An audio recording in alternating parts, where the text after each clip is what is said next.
शौर्य। हाँ जी। हाँ, इतना आगे मत बढ़ इसमें स्लाइड्स में अभी। यूट्यूब का लिंक तो मैंने डाल दिया है ऑलरेडी, तो उसके अंदर ये सब दिख रहा है। तो एक काम ओके। कर, अभी मतलब फर्स्ट वाला मैं जो स्लाइड है ओपन उसी कर। पे रहे। बाकी तो ये तो पता है ना कौन पुराना है कौन नया है, तुझे तू कर लेगा ना हैंडल। हाँ हाँ। अम, हाँ वो उसमें क्लियर है। अरे मैं नहीं कहा था वो, क्या कहते हैं, यूट्यूब पे स्ट्रीम हो रहा था साथ साथ, तो हम्म। रिपीट हो गया। ठीक है। ओके, अखिल को मैं ले रहा हूँ admit.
Shaurya.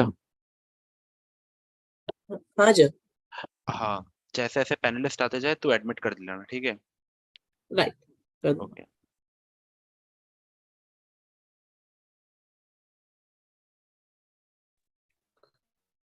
Hi, Gopesh here.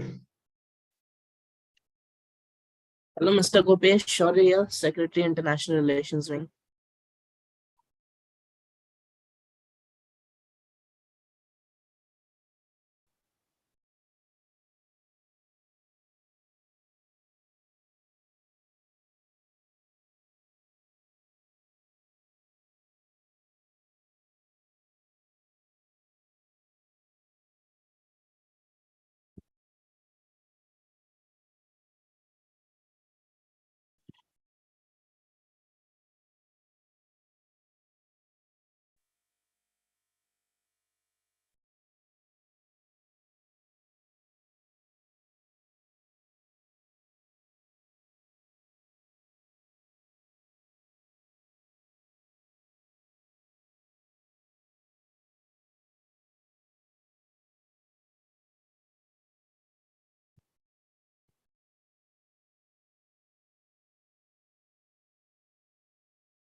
Hey everyone, I am Jay. I am the manager of International Relations Wing.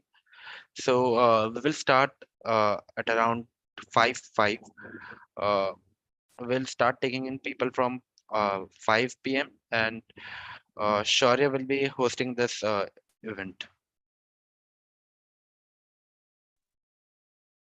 Sounds good.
Okay, let's wait for another 3 minutes and then we'll start.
Ladies and gentlemen, a warm evening to all of you. I am Shaurya Khare from International Relations Wing. I am Secretary IR Wing, and I am delighted to have you join us for this insightful session.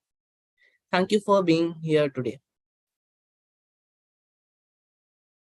Welcome to our session on Global MBA Insights. Throughout this gathering, we aim to delve into the application process of prestigious business schools, explore their valuable learning outcomes, and shed light on the prospects that await after completing an MBA from esteemed institutions in the USA and Europe.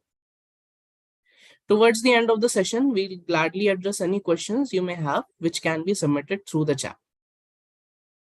Let me now introduce our esteemed panelists who have graciously joined us to share their invaluable experiences.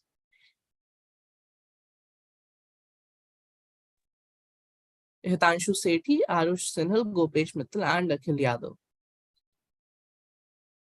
Uh, Hitanshu Sethi is currently residing in Australia. He studied at IIT, he studied at IIT Kanpur in 2007 and did a dual degree from civil engineering. He proceeded to get an MBA from INSEAD, France in 2021. During his MBA, he spent a semester at Wharton. After completing his MBA, he had stints at several companies in Australia and is currently a consultant at BCG. Arush Sinhal is currently residing in London and he studied in IIT Kanpur from 2010 to 14. He did his BTech in Material Science and then proceeded to do an MSc from the University of Manchester.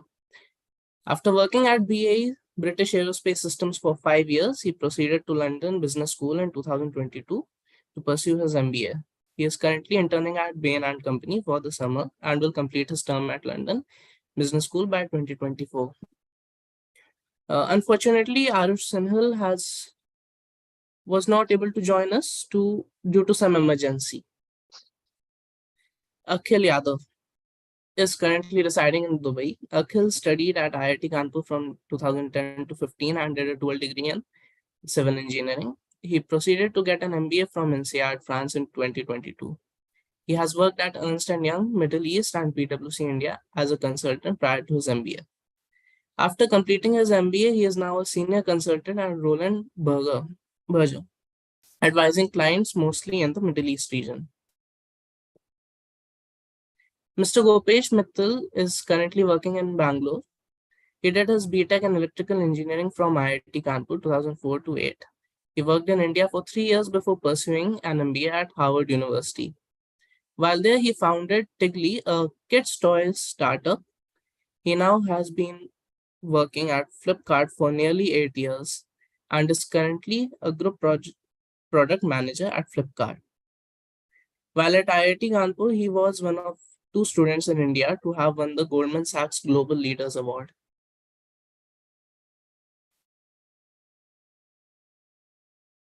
Let us now begin with the main part of our session.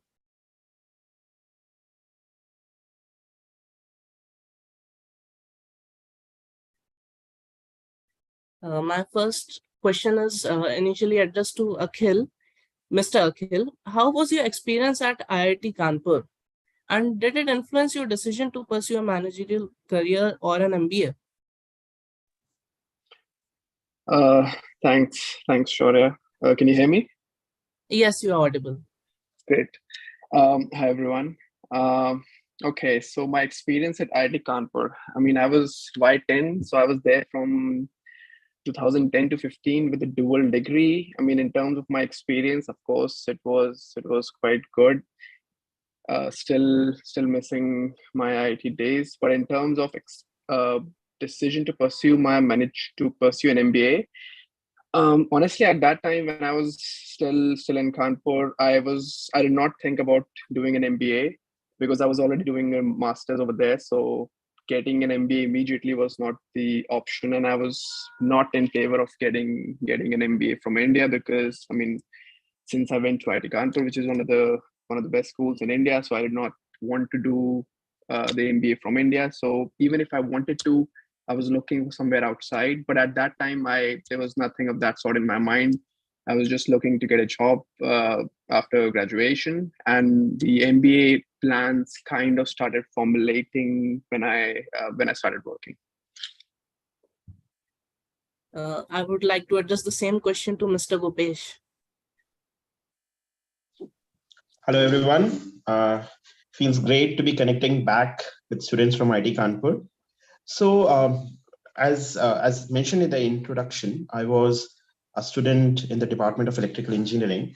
I started realizing very early on that I didn't want to pursue a career in core technology areas. I was always fascinated by the intersection of technology and business. So that is where it all started from. During my internships, I interned with an investment bank, and I realized that I absolutely loved the experience. And that is actually when I started realizing that I want to pursue a managerial career and an MBA. So while I had realized that, I actually started taking more and more electives from the humanities department, from the management IME department, and that is how my journey was, and it started influencing my decision to pursue a career in managerial sciences. Thank you, Mr. Gopesh. Mr. Hitanshu, how was your experience? Okay, so I'm probably somewhere in between what Gopesh and Akhil answered. Uh, During IIT, based on the core curriculum, I was very much for having a career in the core aspect of engineering. I was not looking at an MBA. I was not looking at a yeah, consulting or whatever career. But I was looking at PhD or going into the core business. But some of the extracurricular activities that I did during my Kanpur days. So being a part of, there used to be something called Mega Bucks. If I remember, used to be a business competition and whatnot. So a lot of the extracurriculars I did enjoy at that time, but I did not realize that that could lead to a good career. It was only after I was connecting the dots back when I worked in the industry for a couple of years, I realized that I should probably think back and understand what goes on in the business world. That's what influenced or started my trajectory going into the MBA side of things. Thank you, Mr. Hitanshu. Now coming to the next question. This question comes in the mind of a lot of students, as we are pursuing BTech and BS in specific fields. What are the key benefits and advantages for students pursuing an MBA degree, and how does it contribute to their personal and professional growth? I would like to address this question to Mr. Gopesh first. Yeah, so that's a very interesting question. I think an MBA helps you in several ways. First, just the hardcore skill set of understanding a business and able to understand and break it down from a 360-degree perspective, right? So I think all of us have some basic first principles understanding of what a business is, what profitability looks like, right? But an MBA is an opportunity for a student to reflect and to understand it in a holistic manner. And that is one skill set which I think an MBA degree provides. Other than that, there are other benefits from MBA as well. For example, the brand name, the alumni network that you get access to, and just the social life part of it. So I think in terms of benefits and advantages for students thinking of pursuing an MBA degree, one should think about as some hard skill sets that you're going to get, as well as some of the softer skills which an MBA college helps you develop. And both these things are very, very helpful as you think about a career of 30, 40 years. As you grow senior in your roles, you start realizing that more often than not, even more than your hard core skills, right? How good you're at numbers, how good you are at understanding certain concepts. What is increasingly more important is how do you interact with people? How do you motivate them? And those are some of the softer skills which you get an opportunity to learn at these schools. So that is what I think, and that is how an MBA degree helps you grow further. Thank you, Mr. Gopesh. Mr. Akhil, would you like to add um, any more points? Yeah, I mean, so for me, in terms of hard skills, I would say yes, you do a lot of courses in your business school, and yes, you tend to get some hard skills, but then honestly, you don't remember, you kind of forget. So I would say in the long run, um, it's more about the network that you're gaining from the MBA. It's about the batchmates that you have, as well as the alum network that you have. That is what is really going to help you. And the second is, of course, the brand name, because at the end, people, they don't know you, but they recognize a brand, right? So that kind of builds a first level comfort with them. I mean, just like at IIT Kanpur, right? So in India, I mean, if people, yeah, they recognize the brand, right? So that's why you get a leg up initially. compared to other schools. So for international MBAs, it's the same concept as IIT holds in India. I mean, I think from what I know, IIMs are probably far more rigorous in terms of academic curriculum. So I went to INSEAD, and INSEAD honestly is not that rigorous in terms of academic curriculum. I can't say about the US schools, but European schools in general, I would say they're not that rigorous, and so you enjoy your student life a lot over there compared to IIMs. Yeah.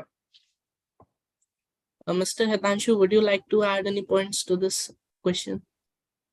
Yeah, sure. So I completely agree with both the answers. But for me, what was the most valuable part of an MBA was it it gives you a career reset opportunity. So prior to that, I was solely focused on my engineering aspect, creating a career within the engineering functions. And then going in MBA, if my life was going this way, it allowed me to change vector and go the other way. So I think that was the biggest thing. I totally agree. Brand is important, but brand is temporarily important. It stays with you for maybe the next 5 years, so you can use that and milk that brand. But after that, no one cares where you're coming from. Is my understanding. It gives you that 1 year of really thinking deeply. What do you want to do in life apart from that career reset, which I think, yeah, which we don't get generally an opportunity to do as much when you get started in your corporate life. So I thought those two things were really important when I look back at my MBA days. Thank you, Mr. Hitanshu. Another question which comes to mind is, what would be the best time to pursue an MBA? I would like to address this question to Mr. Gopesh first and then Mr. Hitanshu. Interesting question, right? What is a good time to pursue an MBA? See, I'll tell you what data tells us, right? International B schools typically take people who have 4 or 5 years of work experience. This number has declined over past few years. It used to be slightly more. It's now coming to a lower level. So that is what data tells us. From the other lens, right, it all boils down to what are you looking for? What is your end objective, right? I think one of the panelists mentioned very important point that an MBA serves it's provide this career reset option, which is very valuable, right? So it also is a function of what you want to do in your life, and see if you have reached a stage where there's a kind of plateau happening in your growth, and you would benefit from a career switch, right? And I'll just elaborate more on what that career switch could look like. So an MBA could probably allow you to think about a switch in 3 different dimensions. One could be geography. So you can say that, hey, I have experience in India and I now want to get international experience. An MBA would help you change your geography. It could help in changing industry. So for example, if you have experience in finance industry and you want to move to, let's say, technology, an MBA is a good way to enable that switch. It could also mean undergoing a switch in terms of function. So for example, you might be in a strategy function and you might want to go into a product management function, right? So depending on how your career trajectory is looking like, when you start thinking that, hey, I've reached a point where learning has kind of slowed and I would want to change my career trajectory in some ways, an MBA is actually a good opportunity to actually do that. So yeah, roughly around 3 to 5 to 7 years, that time frame, coupled with when you think is the right time, would be a good time to pursue an MBA.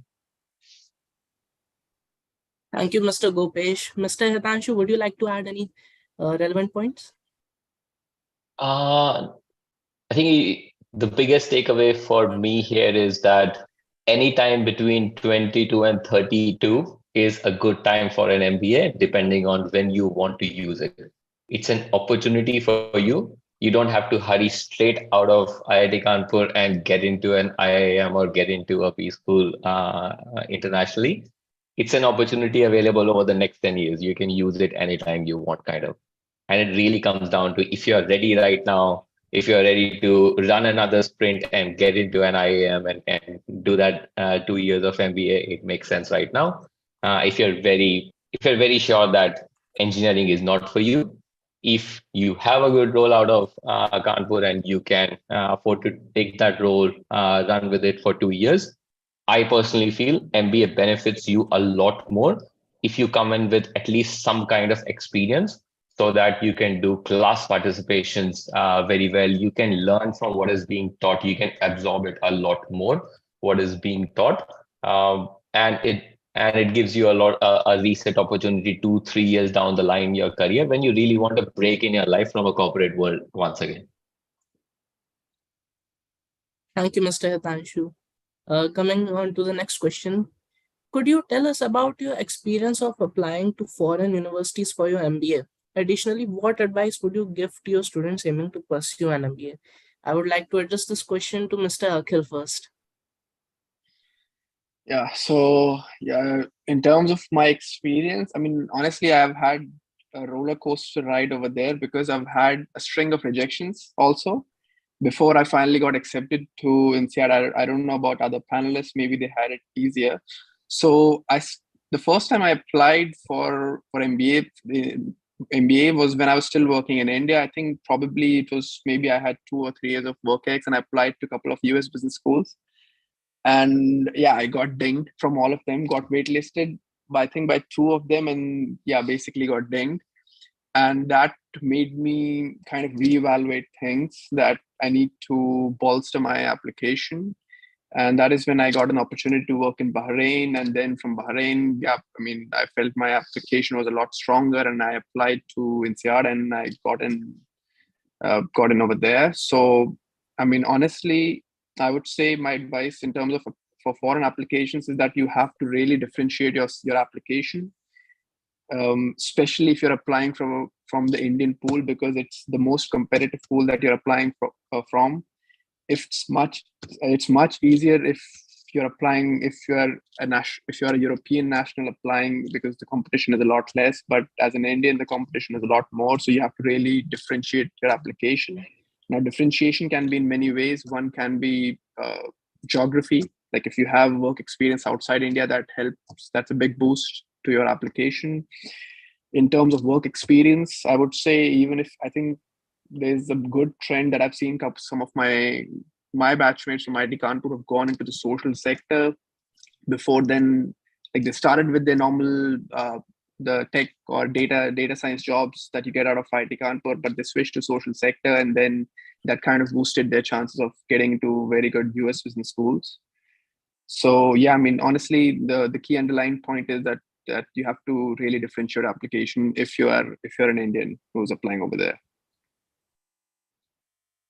Thank you, Mr. Akhil. Mr. Hitanshu, would you like to add any points?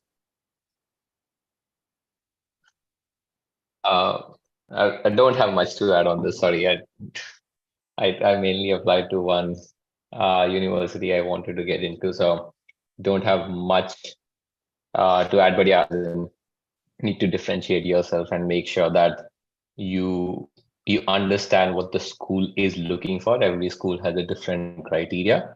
So it can be a numbers game where you apply to 10 different schools, or it can be those 2 to 3 schools that you really want to identify and go, and then understand what they're looking for. Talk to as many people before submitting the application, so that you get reviews on your essays, you get reviews on how you're conveying the story, etc., etc. And yeah, that's my only feedback. Gopesh, you might have more feedback from a US school point of view. Yeah, so I actually I don't think the difference would be more on the lines of US versus Europe schools. I think the way I look at application processes, the 3 distinct phases in my mind. The first phase to me would be whether there has to be a lot of research and introspection, right? So understanding what are you trying to do, why are you trying to do, right? There's that one distinct phase, which I think starts pretty early on, right? Once you start realizing that this could be one of the pathways for you, you start thinking about it, whether this makes sense for me. The second stage is where once you have made up your mind and you have introspected and you think that, hey, this is something which I'm serious about, I think the second phase is around giving GMAT, right? So most of these colleges would have some examination requirement, GMAT being the most common one. And there's some colleges which are waiving it off. So I think there are more nuances on that. But that's the second phase, right? Here, probably you will actively continue working in your professional life. And on the side, you will start spending few hours trying to prepare for that. And the third phase in my mind is where you actually sit down and start writing your applications, right? Which could be around 2 months of time frame, depending on how many universities you apply. It starts with paying real attention to that, hey, these are the 5 universities I want to apply to. This is where I think the best fit is. This is something that I really want to aspire for.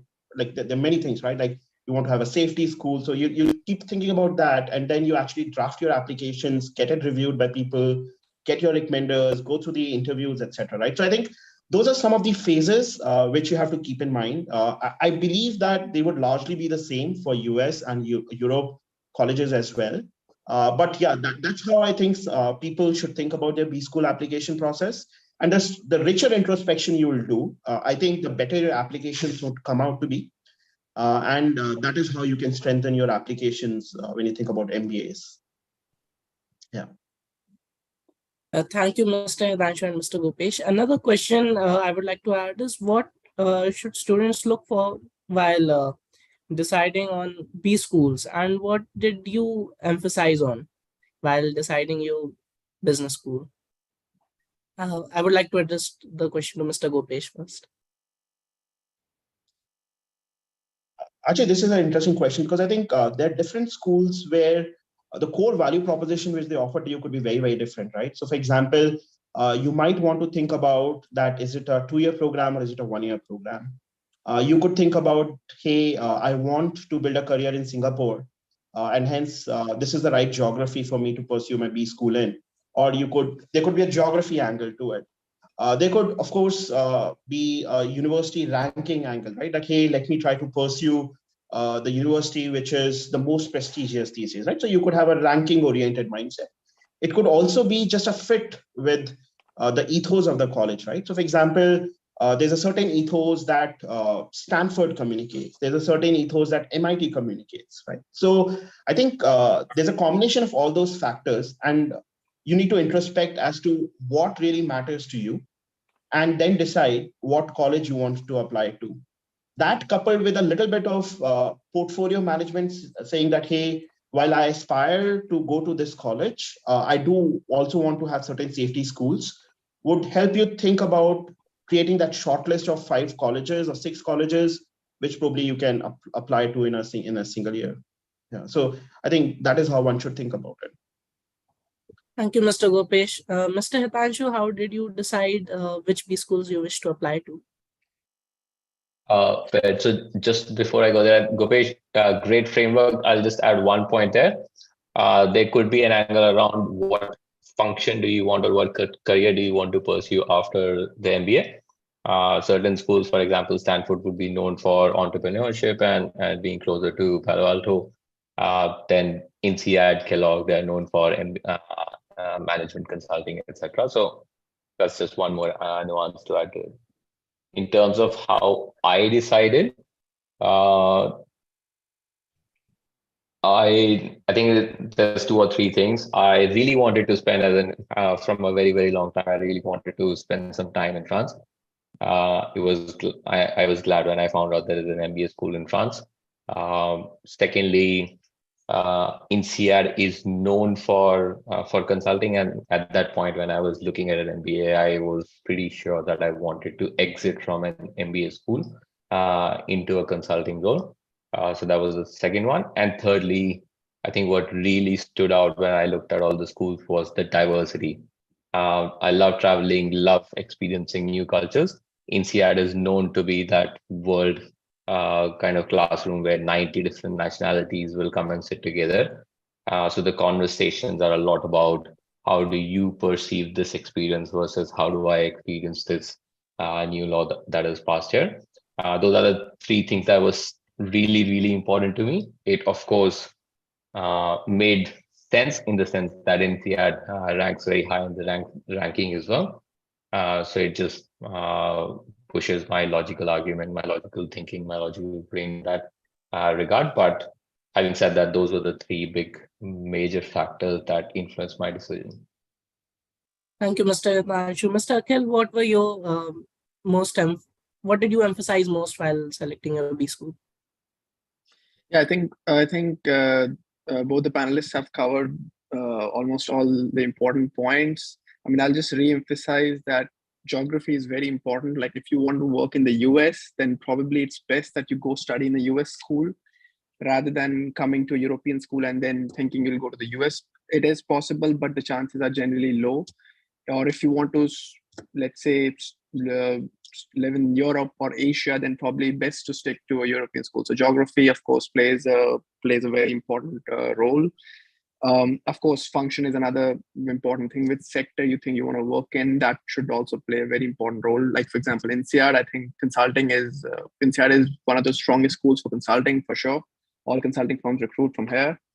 So I would say these two factors are, of course, very important. From INSEAD's perspective, I mean, the diversity over there is probably as more than 90 nationalities. I don't think you get this kind of diversity in the US schools, and that is what kind of influenced me to go for INSEAD. Plus, of course, there were some alums senior to me who had gone to INSEAD, and then when I spoke to them, that has kind of motivated me to, okay, I think I should target INSEAD.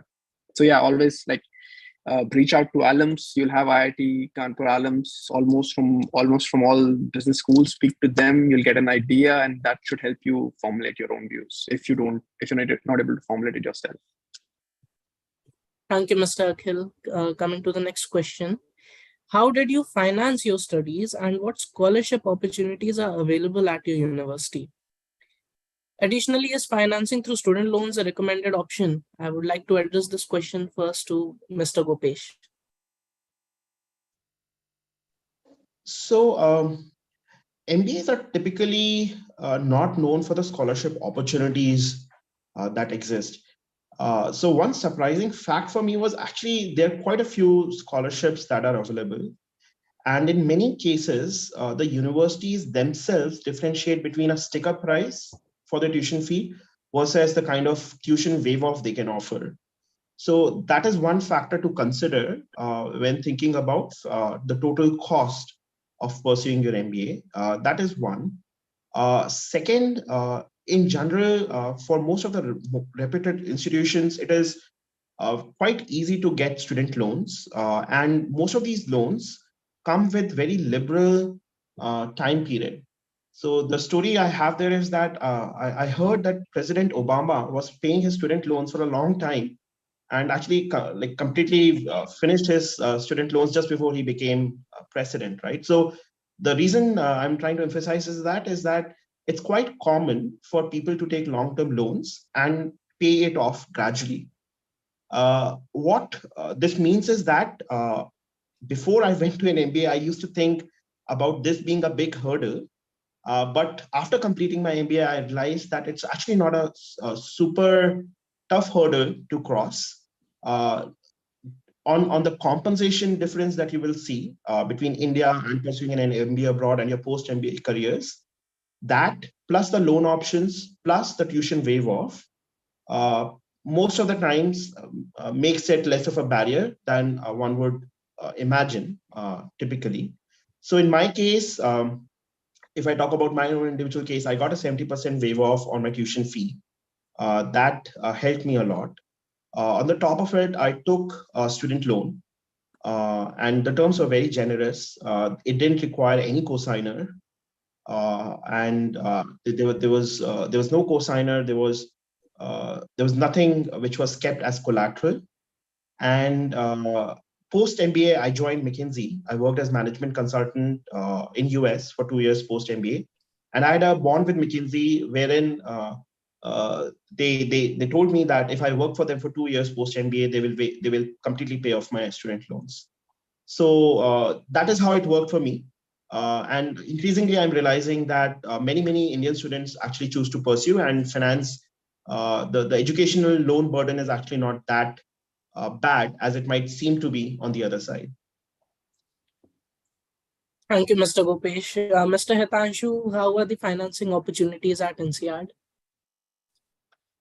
So yeah, there's this website slash portal called Prodigy Loans. A lot of people, a lot of students would use that. And what Gopesh was saying, just like to add on that, anyone who gets access to the top 50 MBA schools can get their entire tuition amount as loan from them without any collateral. So it's a very healthy option for anyone to avail. The interest rates are slightly higher based on LIBOR, so around 8 to 10% or so, but they're very long term, so you can afford to pay it off. So you don't have to sacrifice on your MBA dream if MBA is really your dream. Just something to add there as a point is, if you are after scholarships, make sure you apply in the early rounds, because most of the scholarships get distributed in the round one, round two, round three stages. So if you really want to access the scholarships, make sure you do your MBA prep in advance, or you wait for the next year's round rather than applying in round four or round five. Maybe just last point to add on that is, think about, I've not found a way where you can access the living expenses, where you can fund your living expenses with any loan or so. Most of the tuition will be can be availed via the Prodigy loans or Brain Trust and whatnot. But think about how will you get access to your living expenses before you commit yourself to an MBA, 2-year MBA or 1-year MBA. Thank you, Mr. Hitanshu. Mr. Akhil, would you like to add any relevant points?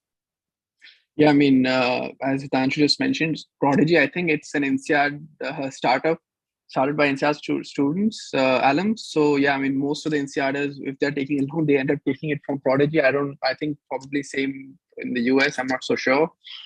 But yeah, because at INSEAD, I'm not sure about the US schools, but at INSEAD, the fee is around, I think, 90,000 euros, if I'm not wrong. Make it $110,000, maybe 120, 130 with living expenses included. There are a lot of students who come directly from India, like they don't have any international experience. So I mean, you'd assume that they would not have had the opportunity to earn so much before.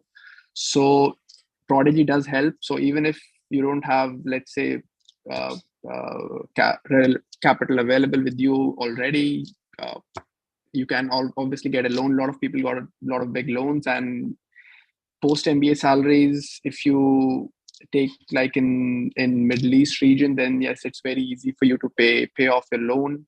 So yeah, I won't worry too much about being in student debt for very long. Post MBA salaries are generally very good, so you'll be able to pay it off easily. And of course, pre MBA, if you had the opportunity to, let's say, work in high paying regions, then yeah, I mean, you have good financing for yourself available. So if that's something that you think you'll be able to manage beforehand, then that of course obviously helps. And yes, of course, a lot of scholarships are available. So yeah, it's about applying early for that. Thank you, Mr. Akhil. Coming to the next question. I would like to address this question to Mr. Akhil first. What motivated you to choose France for pursuing your MBA instead of institutes in India or the USA?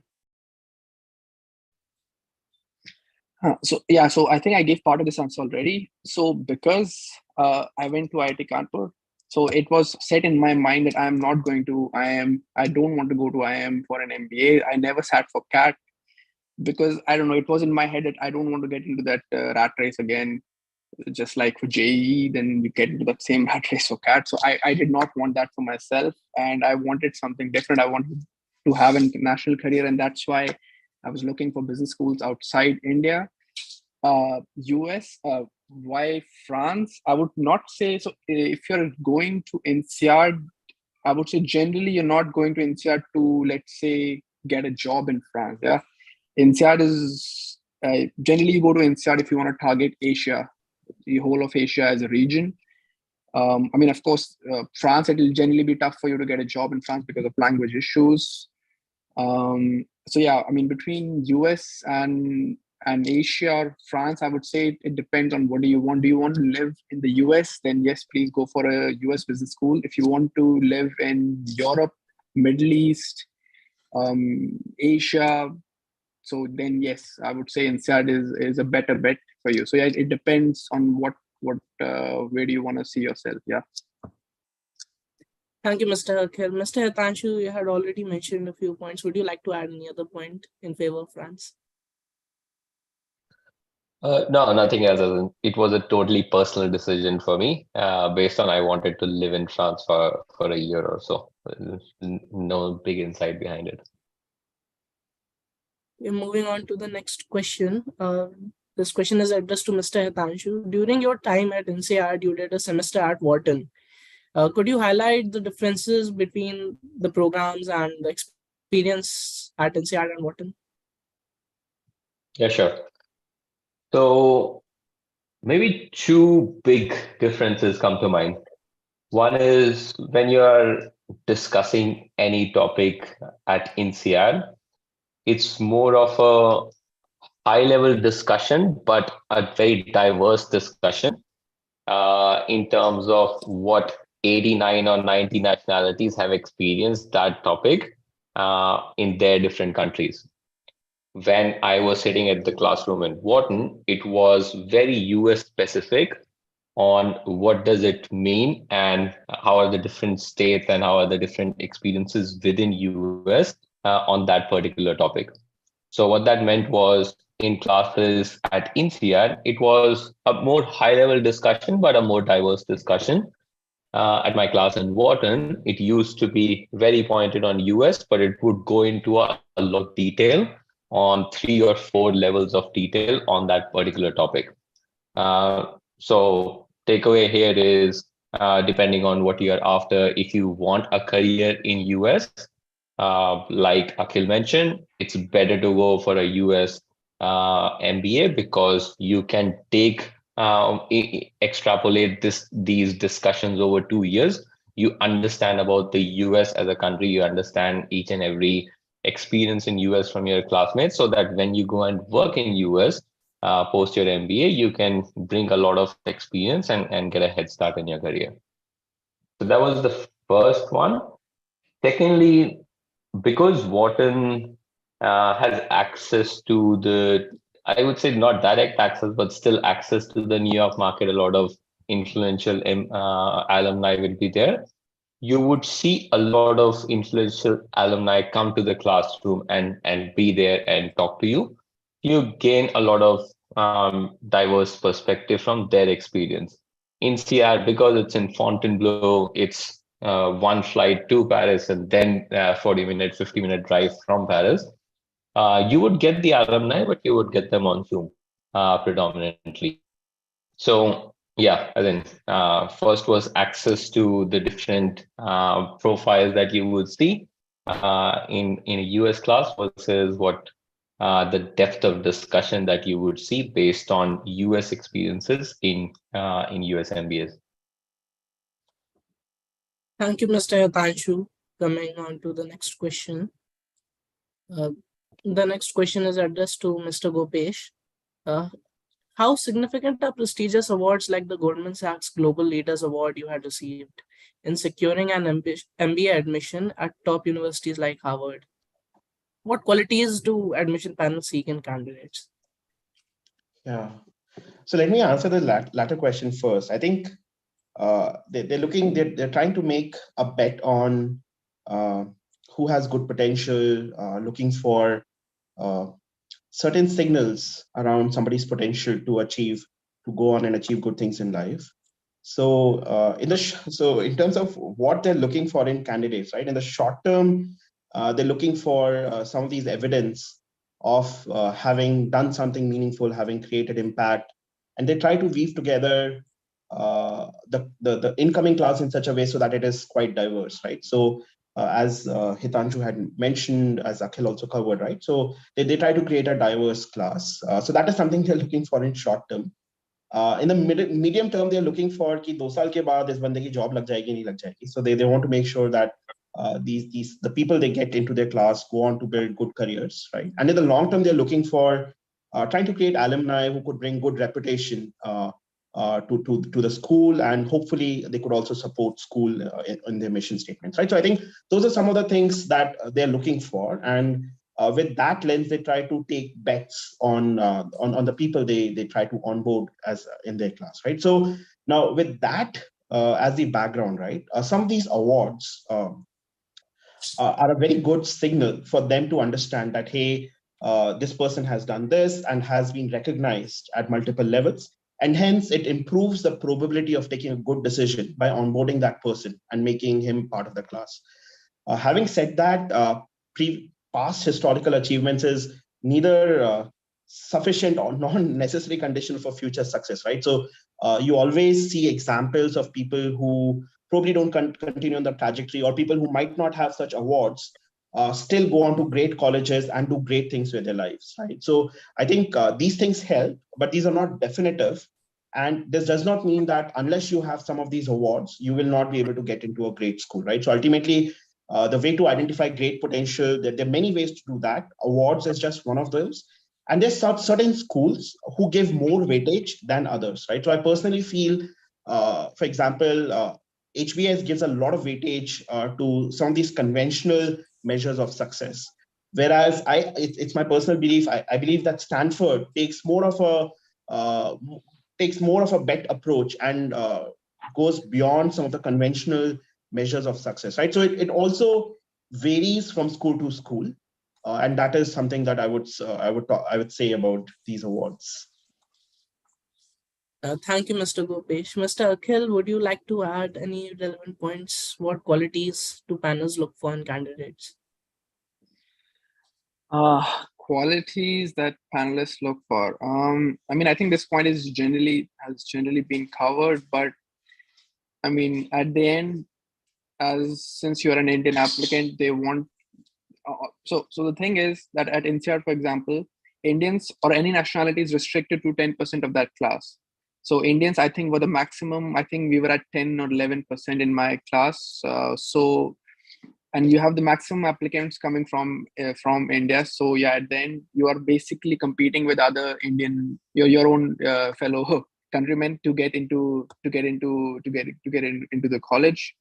So what they look for, honestly, is, for example, for INSEAD specifically, they look for a bit of diversity in your CV. They will look for some sort of spikes, and I think this is applicable for almost all international schools. You just need to have some sort of spike, right? It could be, as I mentioned before, it could be in terms of geography you have worked. So INSEAD really values if you have worked in multiple countries, because the core of that school is really about diversity and bringing that international experience. So if you have international experience, it's a very big plus that in INSEAD's eyes. And then, of course, work experience also matters.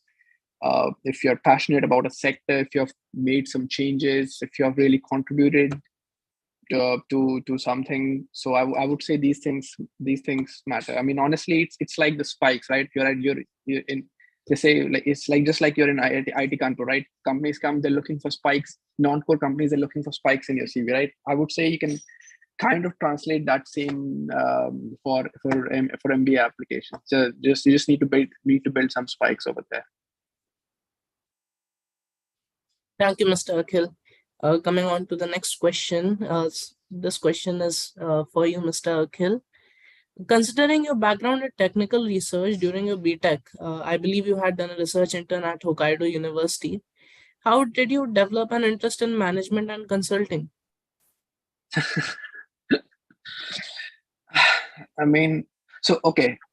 I mean, I went for a research intern honestly because that was the thing, right? I mean, in your third year, either you go. I mean, some of you, yes, you go for core interns, but in civil engineering, I don't think there were many who were interested in core interns. So you either try to go for a research intern, or you go for some sort of a non-core intern.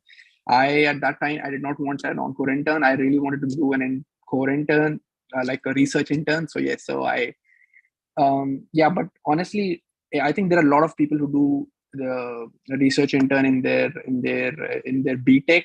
But then I also did a master's in transportation engineering. I would say these things don't directly contribute towards MBA or management, but I would say having a research mindset definitely helps you in going a bit more into the depth of the problem, because that's what you get trained for while you are doing your thesis or you're trying to write a paper. So I would say it helps you with your thinking process, and that in general contributes towards your career.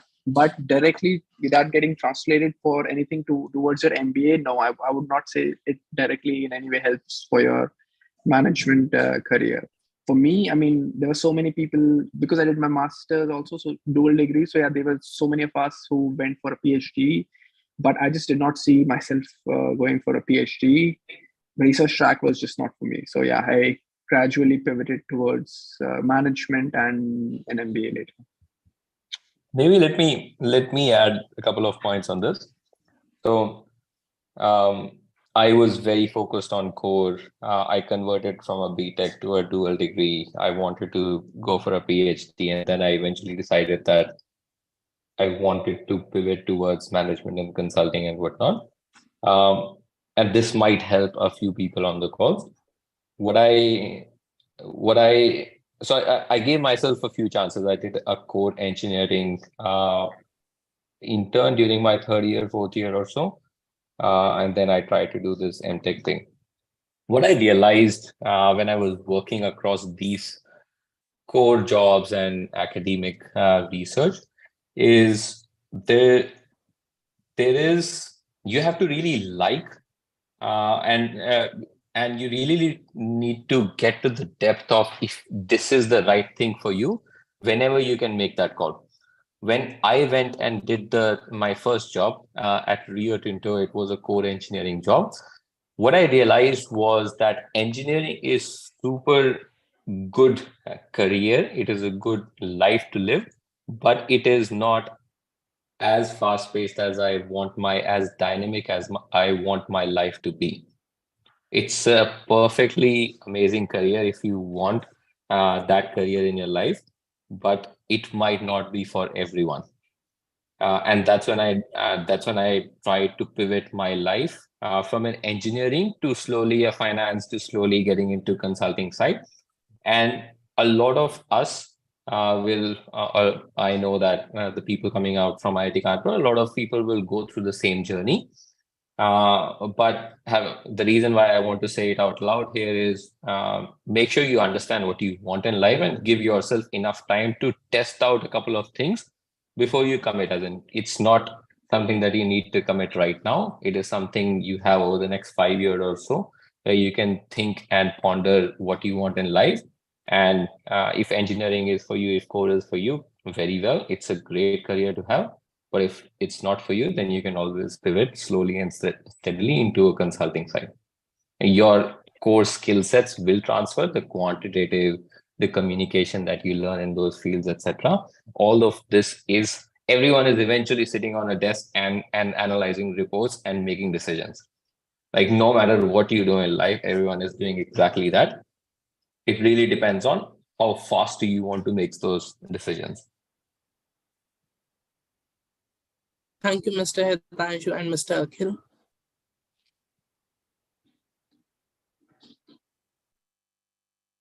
Coming on to the next question, what was the most valuable lesson or experience you gained during your business school journey, and how do you apply it in your current position? I would like to address this question to Mr. Akhil first.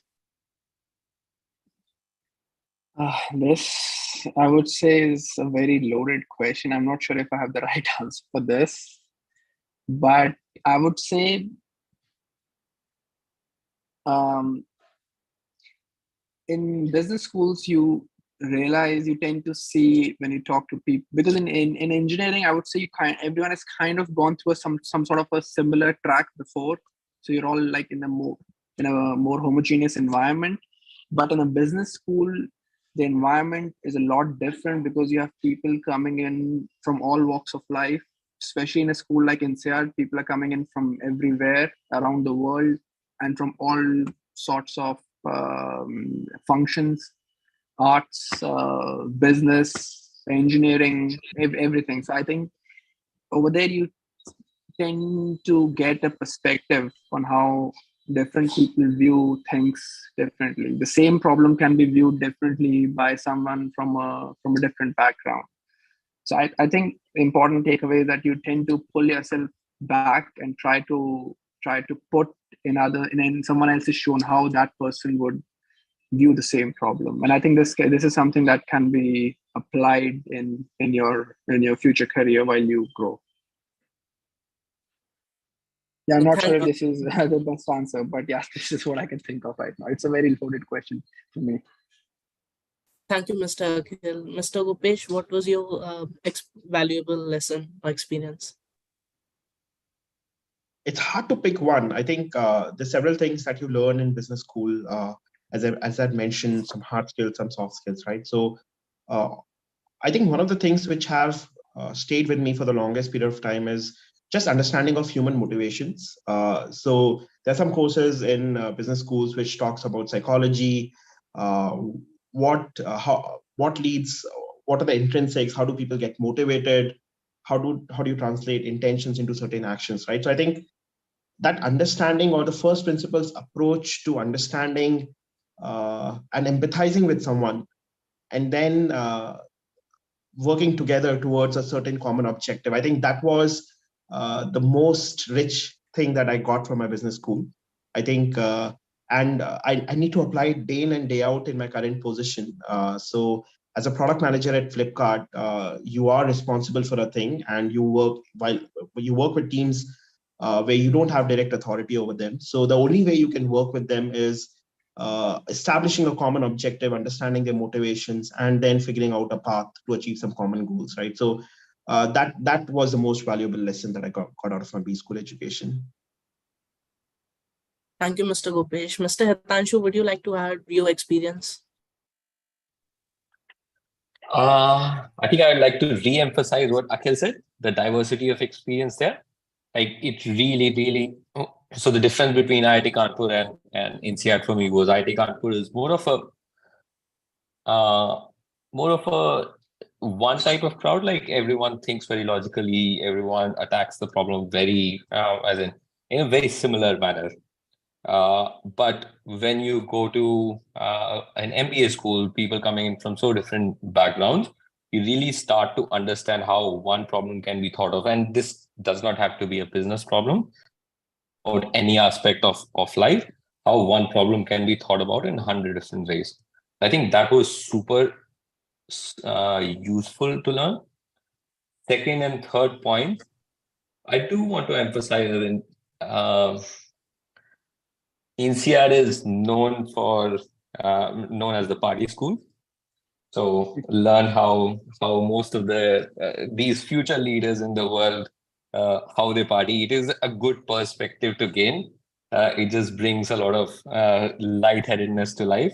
That everyone is out there doing a lot of good stuff, but not taking life too seriously. You can do a lot of important things in life, but you don't have to be 100% of the time serious. That was very important for me personally. And thirdly, it also it's more of a takeaway for me rather than a one experience. Like anyone you meet at an MBA school, they are again future leaders, super important people. They'll be executives. They'll be running big companies. They're not very different from us. It's a very important. It was a very important takeaway that normalized a lot of things in life. Like everyone is very similar in the end. All the important people, if they are going to be the future leaders, so am I going to be the future in that case if I'm sitting in the classroom? And that gave me a very different perspective and way of life after my MBA. Thank you, Mr. Hitanshu. We will now be moving on to the questions from the audience.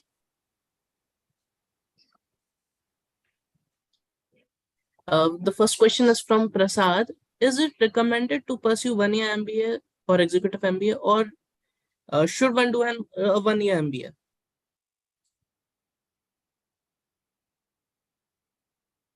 I would like to address this question to Mr. Gopesh. I think it's a function of where you are in what stage of your life, right? I think as Hitanshu had mentioned, and I also spoke about it, that like anywhere between let's say 22 to 32 years of age, right? Whenever you think about that, hey, I'm looking for a career switch. I have reached a stage where it's a kind of plateau that I'm hitting. And of course, there are a couple of personal variables also, right? Like probably you're thinking about starting a family. So you try to think of all those factors, and then you think about that, hey, how does an MBA fit into it, right? Now, once you start thinking about it is when you think that, hey, do I think I need some time for reflection?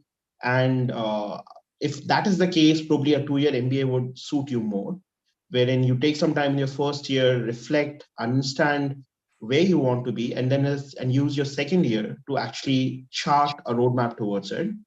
Versus, let's say, if you already know what you want to do, and let's say if you are more senior, you know what you want to get out of it, and a 1 year MBA can also do great justice to your learning objectives.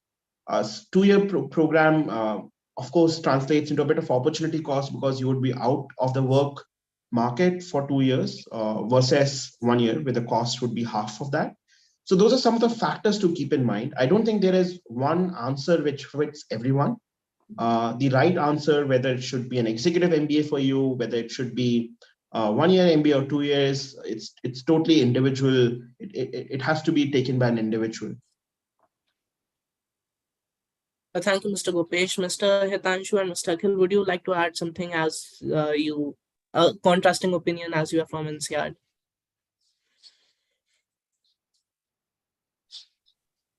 Nothing to add. I think Gopesh, nothing to add from my side. I think it's very subjective, like Gopesh mentioned. I think he's mentioned all the right points.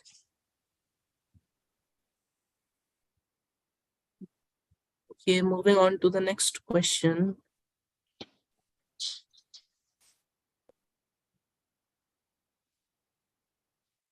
In case someone is in the core field and wishes to move to management consulting, how can someone, what's the best way to make this shift?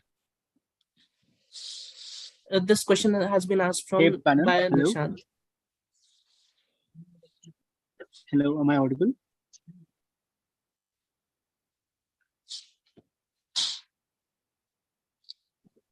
Yes, you're audible, Nishant. Yes, Go Nishant, ahead. you are. Yes, thank you very much for this insightful information panel. I just have a small question. So like in case like I am from chemical engineering department.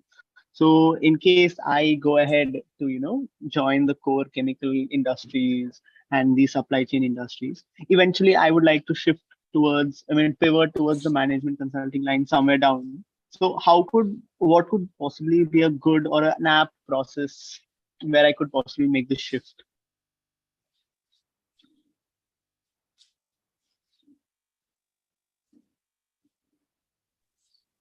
I'm happy to go first if that's okay. Sure.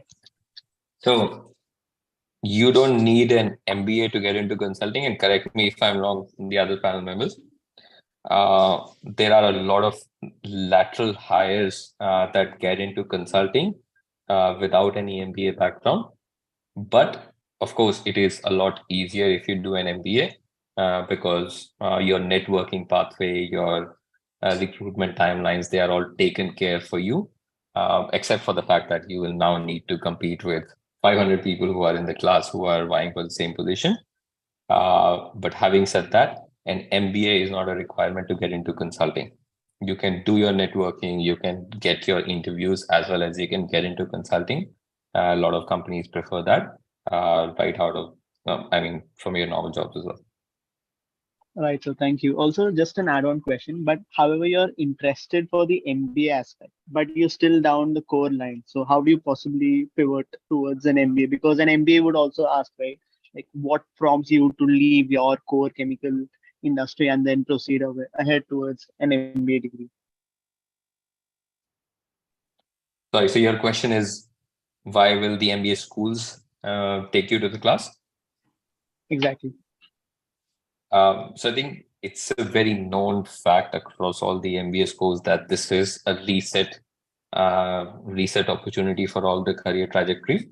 So I feel as long as you are able to demonstrate positively why you are wanting to change your track. And thousands of people, like there's 10,000 applicants who get into a top 20 or top 10 MBA schools. Thousands of applicants do it on a regular basis every year. You just need to be able to justify to the admission committee why it is the right thing for you and what you are planning to get out of it. But I don't think it's very uncommon to get an MBA with a core job. Thank you very much, sir. Thank you. The next question is from Mohammed Shahid Khan. Did you take help from any third-party services for application process, which claim to help through GMAT and scholarships? Maybe I can take this one. Yeah, I did, but I would recommend no. I did not have a good experience. Maybe other panelists could have different experience, but the cost benefit is just not worth it. If you really want if you really want to get into a school, it's best you take ownership of your application, and by ownership you mean you need to own your essays, right? If you are thinking of pawning off your essays to an admissions counselor, they'll be doing hundreds of essays. So yeah, I would say the reason why I did not have a successful application in my first for the first time when I applied was because I kind of pawned off my essays to the admissions guy. And yeah, I thought maybe he would know better, but that was not the case. And when I applied for NCR, I did not trust them at all, and I took full ownership of my essays. I wrote what I wanted, and the best review is friends that you trust. Get them to who you think who are let's say who've done an MBA already. That's the best. They're the best people to review your essay. So I would suggest don't go for an admissions consultant. Do it yourself and take help from friends. That's the best way. You'll not just be saving money, but your application will turn out to be more original and much better. Thank you, Mr. Akhil. The next question is, how important is BTech CPI during admission to B schools abroad? I would like to address this question to Mr. Gopesh. So I think Akhil mentioned this, right? Ultimately, they're looking for spikes in your profile, right? Academic profile is one of the most legit spikes that you can have. So if you have good record of academic performance, that coupled with a couple of other spikes, that's a great application. But that is only one kind of profile, right? That is only one kind of spike that people can demonstrate. I've seen numerous examples of people who probably were academic performance was not a spike for them, but they took deep interest in leadership roles. They created impact over there, and they got into top schools. There could be like the numerous examples of people who would have probably started something up. There could be people who did take student community leadership roles, or like so many things, right? So does academic CPI help? Yes, it does. But without it, let's say, is there a significant dent to the extent that it's not worth pursuing? I don't think so. Thank you, Mr. Gopesh. Moving on to the next question. I'll add a little bit on this point because I thought a lot about this myself when I was applying. Will it help or will it not help? Honestly, what I've heard is also that European schools, they are not too picky about your GPA versus American schools. This is what I've heard, and I think for INSEAD, I can tell you, they're not super focused on your CPI, so I won't worry too much about it. But I mean, just make sure it's not too low, right? You know what too low is, so just make sure it's not too low. Thank you, Akhil. Mr. Akhil, moving on to the next question. Aryan is asking, how many years of work experience is sufficient before applying to a B school?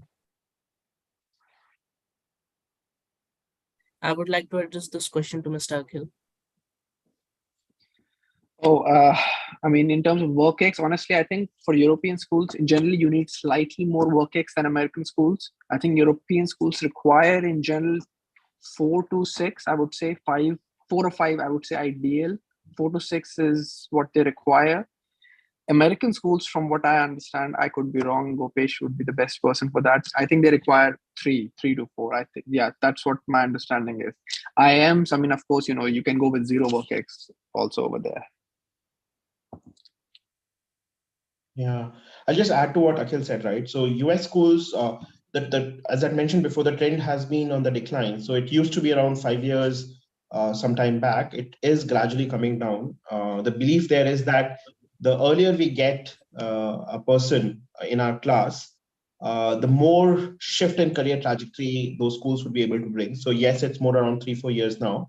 Another point I wanted to add is that there are certain programs which are like 2+2 programs wherein people can apply to when they are in undergrad, and then they get admitted to it with a 2 year deferment, and they can join in after having achieved 2 years of work experience. So I'm not 100% sure if those programs still exist, but at least till few years back, those are some of the options which are also available.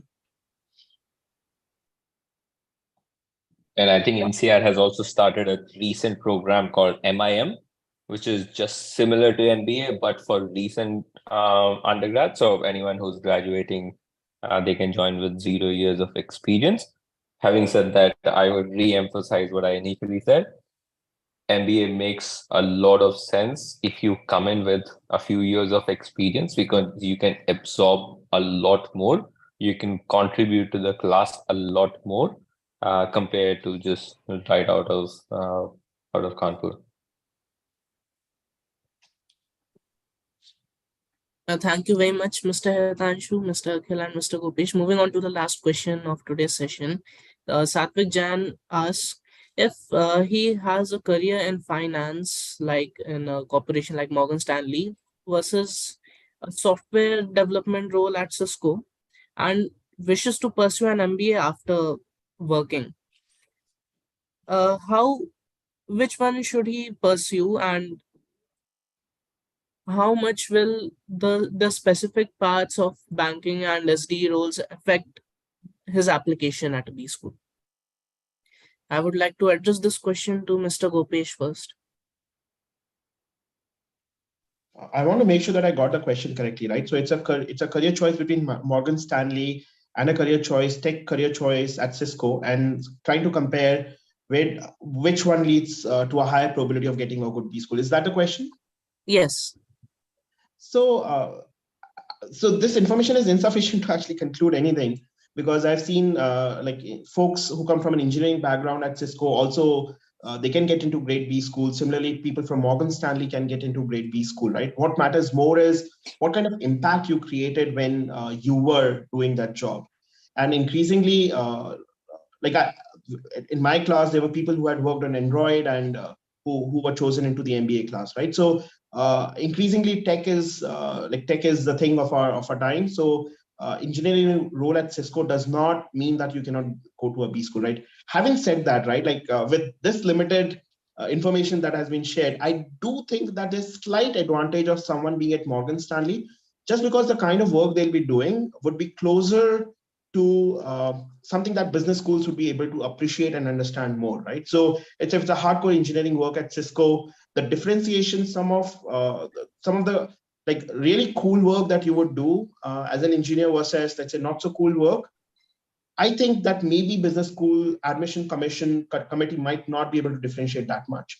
So is there a marginal advantage of pursuing a Morgan Stanley career? Yes, there is, but that's only marginal. What really matters is what is the impact you created in whatever profile you were. So if you were an engineer at Cisco and you did really great job, you had great recommendations, versus doing an average job at Morgan Stanley, you have much better chance of getting through with a Cisco role.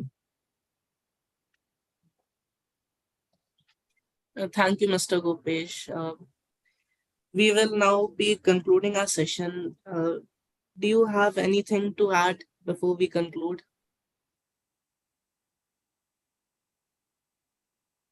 I mean, Yeah, maybe I'll go first.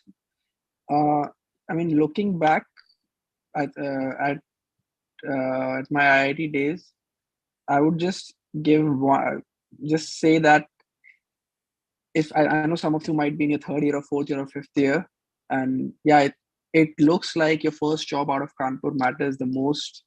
If you're getting placed in day zero, day one, oh, yeah, you've killed it. No, I mean, yes, it matters to a limited extent. Honestly, in the long run, uh, it doesn't play that big a role.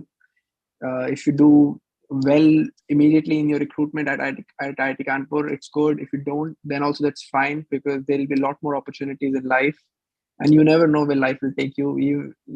So yeah, I would say you just have to work hard, work smart, and yeah, it doesn't matter. Uh, there's nothing holding you back but yourself. Yeah, so you can go to one of the best business schools you want, even if, let's say, you had some obstacles in IIT. You didn't do the best, and maybe you didn't have the best GPA, or maybe you didn't get what you wanted in IIT, right? So it's only the starting point of your life. There is a lot more, which at such a young age you cannot really know. But yeah, there's life is a lot bigger than just a couple of achievements that you get immediately at IIT. I mean, at IIT, I was a lot more focused on these things. Oh, this would be probably playing a big role, but these are very small things. It doesn't impact that much. Maybe I can share a couple. I think if I were to advise my younger self, what I know right now, there are two things that I would do. Firstly, uh, storytelling. Like the story has to be super authentic in your MBA applications, even if you're not thinking of an MBA right now. I would advise you, there are PDFs available online with just MBA application essays. I think Harvard publishes their last 50 years MBA applicant essay. If you just read through it, you will see the diversity of profile and how storytelling actually has to happen. It is not material that you have real spikes, but it is very material how you're able to articulate why you deserve a seat in the class. So in your third, fourth year, it's a good opportunity to start reading those PDFs and understanding as in how do you differentiate your career, your trajectory, and how do you convey that to the admissions committee? If not right now, maybe in 3 years, 4 years down the line. And secondly, what I would do is we do get some time between when you are ending your time at Kanpur and then you're starting your role. The first year when you join, it might not be as hectic. So if I were to redo it, I would start thinking about GMAT preparation in that extra few months that you have on your time. GMAT score is valid for 2 to 3, 4 years, whatever. So it makes sense to use that time to give that score. It can be in your back pocket if you decide that whatever career you're seeking out is not the right thing for you. You can use that GMAT score and start with your application process then and there. So it's a good thing to have in your back pocket and use it whenever you need it. You might not need it. You might have to rewrite it if you don't decide to use it for the next 5 years or so, but it's a good thing to have in your third or fourth year. It's a no regrets decision kind of.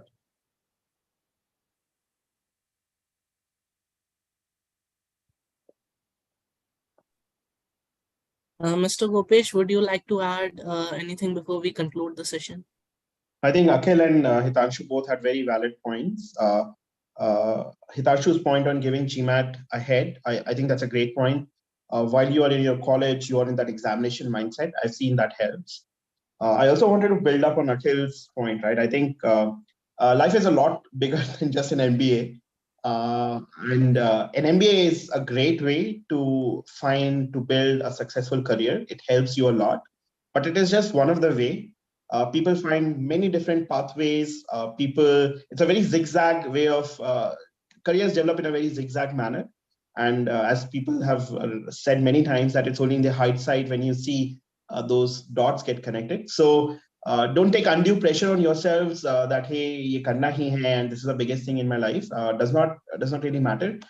People find meaning in their life. People find success in their lives in multiple different ways. So yeah, this is just one of the very good way of doing it, but there are many other ways as well.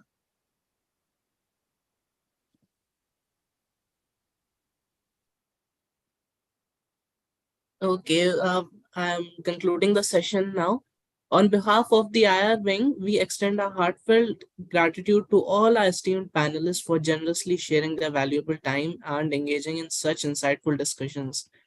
Your expertise and perspectives have truly enriched our understanding of various aspects. We would also like to express our sincere appreciation to each and every participant who joined us today. Thank you very much. Thank you. Bye. See you Thank all. you. Have a good day. Bye. Bye bye.